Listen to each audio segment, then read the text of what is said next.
And a good Friday morning to you. We're coming on the air with breaking news. A major defeat for President Trump's economic agenda. The Supreme Court ruling the president does not have the authority to impose some of his sweeping global tariffs, a decision set to have a massive impact potentially on the economy here at home and also around the world as well. Let's bring in our senior legal correspondent, Laura Jarrett. I know you're sifting through the decision right now. 6-3 decision. Yep. What have we been able to glean so far? Yeah, it's a 6-3 decision, Craig, but we should mention Chief Justice Roberts, Justice Gorsuch, Justice Barrett also joining the progressives here in a major blow to the centerpiece of the president's economic agenda. The High Court today is saying the president essentially overstepped his authority, trying to invoke a law that had never been used before by a president in this way, a statute that says nothing about tariffs, nothing about taxes, and the High Court saying he does not have the authority to do this. Hey everyone, Adam is here. So this is what happened. The Supreme Court of the United States just handed Donald Trump the most devastating legal defeat of his entire second term. And I am not talking about a split decision. I am not talking about a narrow ruling that leaves room for interpretation. I am talking about a 6-3 hammer blow from the conservative court that Trump himself built, telling him that his signature economic policy, the centerpiece of his trade agenda, was flat out illegal the entire time. Global tariffs struck down by the Supreme Court. Yep, so today was going to be the fate of whether or not Trump's IEPA tariffs, which about 60 to 75% of the tariff policy right now in the United States is based off of, and the Supreme Court making this decision, a redhead across the Bloomberg terminal, Trump's global tariffs are struck down by the U.S. Supreme Court. So this means that the Supreme Court has decided that using IEPA, which this administration has done when it comes to the fentanyl tariffs and it comes to reciprocal tariffs for other countries, using IEPA is illegal now. Illegal. The word came down from the highest court in the land, and it came with the signature of Chief Justice John Roberts and the votes of 2 justices that Trump personally appointed to the bench. Justices he handpicked to protect his legacy. Justices he thought would always have his back. They voted against him. They said he went too far. 2 of the president's Supreme Court picks, as well as Chief Justice John Roberts, joined the court's liberal justices in the historic 6-3 decision, ruling that the president exceeded his authority in using the International Emergency Economic Powers Act to impose those sweeping tariffs on numerous countries. Chief Justice Roberts writing, quote, "The framers gave Congress alone the power to impose tariffs during peacetime. The president must point to clear congressional authorization to justify his extraordinary assertion of that power. He cannot." They said the President of the United States does not have the power to unilaterally impose global tariffs on every major trading partner without Congress. This was not some obscure legal technicality. This was the Supreme Court telling Trump that his entire tariff regime, the emergency powers he claimed, the authority he asserted, the hundreds of billions of dollars he collected, were all based on a fundamental misreading of federal law. President Trump calling the decision a disgrace, while accusing the justices of caving to foreign pressure in issuing this decision. The Supreme Court's ruling on tariffs is deeply disappointing, and I'm ashamed of certain members of the court, absolutely ashamed, for not having the courage to do what's right for our country. It's my opinion that the court has been swayed by foreign interests and a political movement that is far smaller than people would ever think. And when Trump learned about the ruling during a meeting with governors, reports say he stormed out of the room. He was so furious he could not even stay in the same building. Let me take you inside this ruling, what it means for Trump's economic agenda, and why this is the moment when the Supreme Court finally drew a line in the sand that even this president cannot cross. Here is what you need to understand about Trump's tariff strategy. For months, he has been using a law called the International Emergency Economic Powers Act, IEEPA, to justify imposing tariffs on basically every country that trades with the United States: Europe, Canada, Mexico, China. Allies and adversaries alike. Trump put tariffs on all of them, and he did it without asking Congress, without passing legislation, without any of the checks and balances that the Constitution requires for major economic policy decisions. Trump claimed that IEPA gave him emergency authority to impose tariffs of any amount, for any duration, in any manner he saw fit.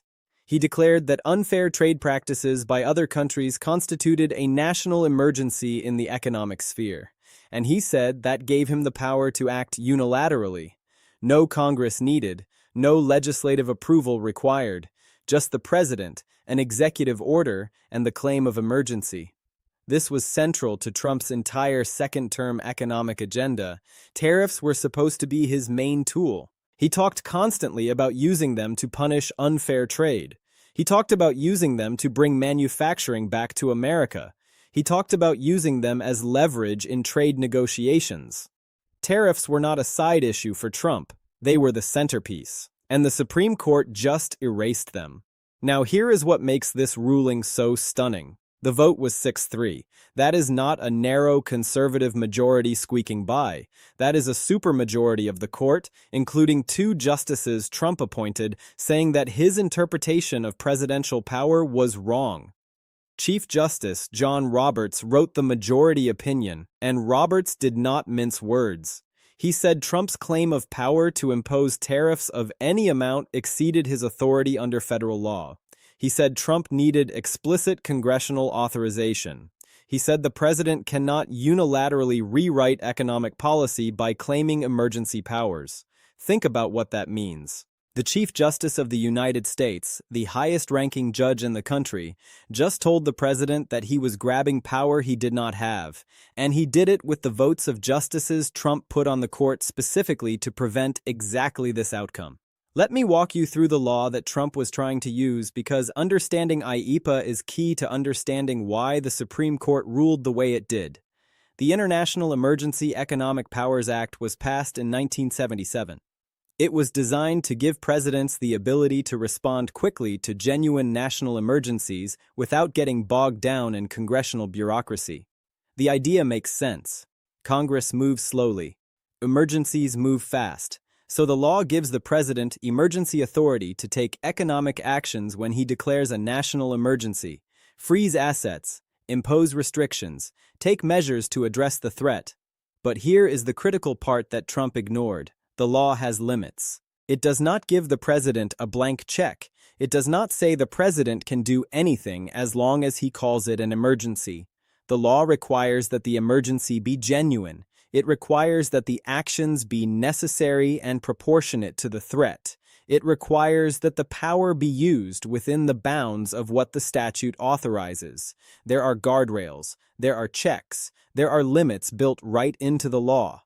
Trump tried to use IEPA to do something Congress never intended. He tried to use it to impose global tariffs on nearly every U.S. trading partner. He claimed that unfair trade practices by other countries constituted a national emergency. He said the tariffs were an appropriate emergency response, and he did it all without asking Congress. No legislation, no approval, just an executive order claiming emergency authority. The Supreme Court looked at that and said no. The court said IEPA requires that emergency powers be used to address true national emergencies, not to unilaterally reshape economic policy. The court said Trump's claim of power to impose tariffs of any amount, duration, and nature went far beyond what IEPA authorized. The court said Trump needed explicit congressional authorization. The court said that is not how the law works. That is not how America works. Chief Justice Roberts wrote in the majority opinion that the Constitution does not allow the president to wield that kind of power alone. When it comes to economic policy that affects the entire nation, the president needs Congress.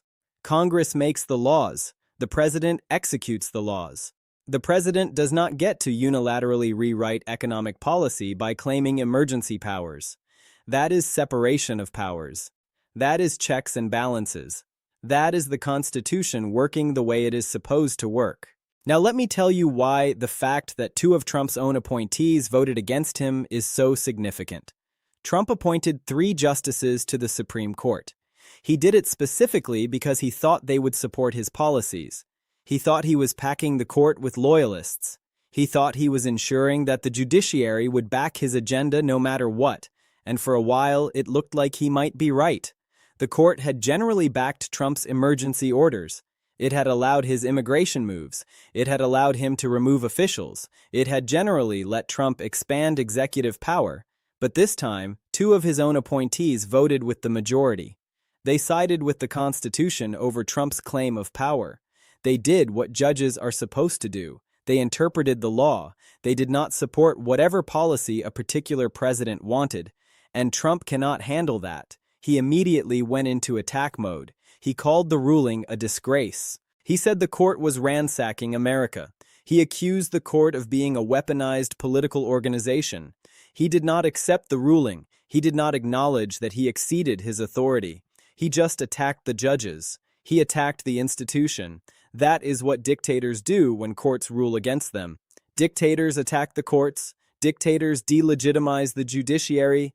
Dictators reject the rule of law when it limits their power. And Trump is following that playbook exactly. He is telling his supporters that the system is rigged. He is telling them that the courts are corrupt. He is telling them that the only reason he lost is because the system is working against him, and his supporters believe him. That damages public faith in the courts. That damages the rule of law. That is a serious problem for democracy.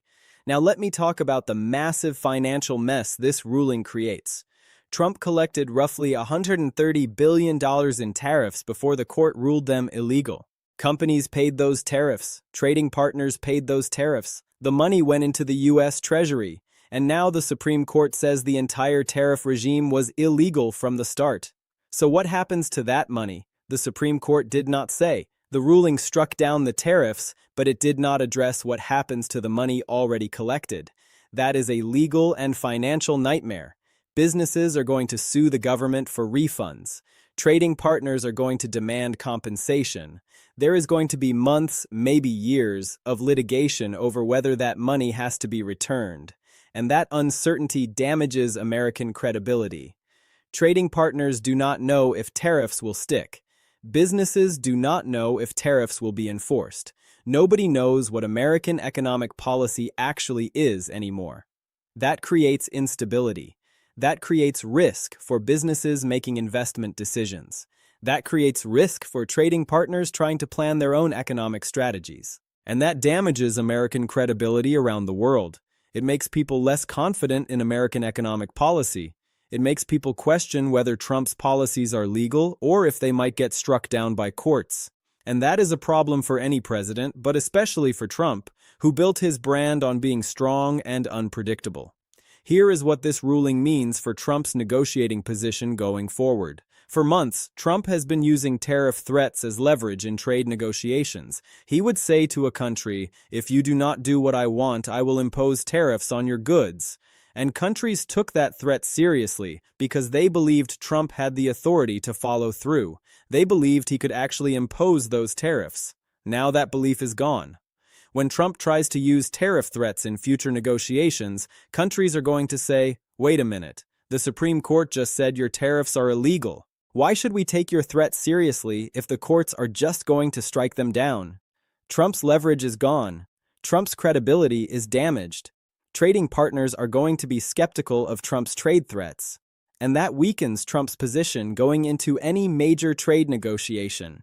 This is also a problem for Trump's broader economic message heading into the next election cycle.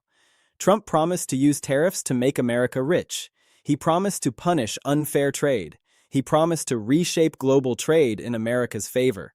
And the Supreme Court just said, "You cannot do that the way you are trying to do it." That is a major setback for Trump's economic message. It weakens his claim to be economically strong. It exposes his policies to legal challenge. It gives Democrats and critics ammunition to argue that Trump's economic agenda is not legally sound. Let me break down what this ruling means for the broader balance of power between the president and the courts. Before this decision, the Supreme Court had generally backed Trump's emergency orders. The court had allowed him to remove officials. It had allowed him to pursue aggressive immigration policies. It had generally let Trump expand executive power. Trump probably thought the court would back him on tariffs. He probably thought his 6-3 conservative majority would support his emergency tariff power, and then the court ruled against him. Even his own appointees sided against him. That is a stunning reversal. That is a crack in what Trump thought was his loyal court, and it sends a message that even with a conservative majority, the Supreme Court will enforce the Constitution against presidential overreach. There are limits to executive power. There are checks on what the president can do, and the court is willing to enforce those limits, even when it means telling a president from their own party that he went too far. That is how democracy is supposed to work. The courts are supposed to check the executive branch. They are supposed to say no when the president exceeds his authority. And that is exactly what the Supreme Court just did. It said no to Donald Trump. It said there are limits. It said you cannot just grab power because you claim there is an emergency. You have to follow the law. You have to work within the constitutional framework. Now let me give you the key points you need to take away from this ruling. First, Trump's entire tariff strategy has been declared illegal. Tariffs were supposed to be central to Trump's second-term economic agenda. He was using them to pressure countries, to leverage trade negotiations, to try to reshape global trade in America's favor. The Supreme Court just made that impossible. Trump cannot impose those tariffs without congressional approval. His main economic weapon is gone. Second, even Trump's own Supreme Court appointees voted against him. Trump thought he was packing the court with loyalists who would always support his policies. Two of his own appointees voted with the majority to strike down his tariffs. The court is not a tool for Trump's agenda. It is an independent institution that interprets the law, even when that interpretation limits presidential power. Third, the $130 billion in already collected tariffs creates a legal and financial nightmare. The court struck down the tariffs, but did not say whether that money should be refunded. That is going to trigger lawsuits, demands for compensation, and months of uncertainty. And that uncertainty damages American credibility and makes trading partners question whether they can rely on American policy. Fourth, this ruling demonstrates that Trump's presidential power has real limits. Before this, the court had generally backed Trump's emergency orders. Now the court has drawn a line. It has said no to unlimited expansion of executive power. It has reasserted its role as a check on the presidency. That is important for democracy and for the separation of powers. Fifth, this ruling is going to fuel Trump's attacks on the judiciary. He is already calling the ruling a disgrace. He is already saying the court is ransacking America.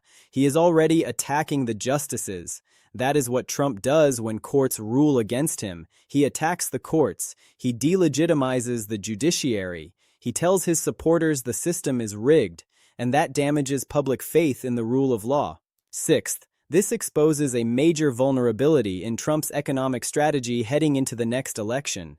Trump promised to use tariffs to make America rich. The Supreme Court just said he cannot do it the way he was trying to do it. That weakens Trump's economic message. It gives his critics ammunition. It exposes his policies to legal challenge. So where does Trump go from here? He has a few options, none of them good for his agenda. He could go to Congress and ask for explicit authority to impose tariffs. Republicans control Congress. If they wanted to, they could pass legislation giving Trump the power he was claiming. But passing that legislation might be controversial. It might unite Democrats against it. It might create political divisions. And Congress would probably impose conditions and limits on that authority. Trump would not get the blank check he wanted. His tariff power would be more limited than he wanted. He could try to find other legal authorities to impose tariffs. There are other statutes that give the president some trade authority, but after this ruling, any new tariff authority Trump claims is going to face immediate legal challenge. The courts are going to be watching. The Supreme Court has made clear that it will enforce limits on presidential power, so any new attempt is going to be risky. Or he could just accept that his tariff power is limited and focus on other areas where the court has not yet drawn a line. That is probably what he will do. He will keep attacking the court. He will keep trying to expand his power in other areas. He will keep pushing the boundaries. But on tariffs, on this specific issue, Trump is stuck. His main economic tool has been taken away by the highest court in the land, and there is nothing he can do about it except scream. Here is the bottom line. The Supreme Court just told Donald Trump that he is not a king. It told him that he cannot unilaterally impose global tariffs without Congress. It told him that there are limits to presidential power. And it told him that even with a conservative majority, even with justices he personally appointed, the court will enforce those limits. Trump's response was exactly what you would expect. He attacked the court. He called the ruling a disgrace. He said the court was ransacking America. He accused the justices of being a weaponized political organization. He did not accept the ruling. He did not acknowledge that he went too far. He just screamed. And he will keep screaming, because that is what he does when the institutions that are supposed to check his power actually do their jobs. But screaming does not change the ruling. The tariffs are illegal. The money is in limbo. Trump's economic strategy is in shambles. And the Supreme Court, the court he built, the court he thought would always back him, just told him no. We are going to be right here covering what happens next. The lawsuits over the $130 billion. The negotiations with Congress. The next time Trump tries to push the boundaries of executive power, because this ruling is not the end, it is a turning point. It is the moment when the Supreme Court finally drew a line and said, "Mr. President, you have gone far enough."